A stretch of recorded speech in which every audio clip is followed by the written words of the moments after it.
జొన్న రొట్టెలు చూడండి ఫ్రెండ్స్,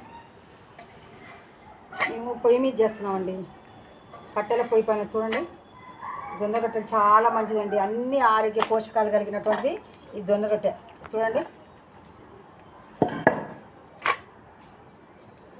అట్లా చేస్తామండి మేము.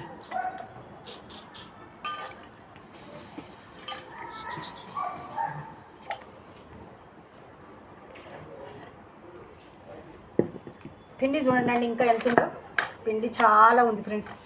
చూడండి, పొడి పిండి. ఇవన్నీ చేసేసరికి చాలా టైం పట్టిద్దండి. రొట్టెలు చూడండి ఎన్ని చేసినాము, 3, 4, 5, 6, 7 రొట్టెలు అయినాయండి. రొట్టె మంచిగా గాలగనియాలి అండి. పెద్దలు ఈ జొన్న రొట్టెని చిరుధాన్యాలలో చేర్చారండి జొన్నల్ని, ఎందుకంటే చాలా ఆరోగ్య పోషక విలువలు కలిగింది కదా జొన్నలు. అందుకే దీంతో రొట్టె చేసుకోవచ్చు, సంకట చేసుకోవచ్చు, కుడుములు చేసుకోవచ్చు, ఏం కావాలన్నా చేసుకోవచ్చు అండి. అంత మంచిదండి ఆరోగ్యానికి.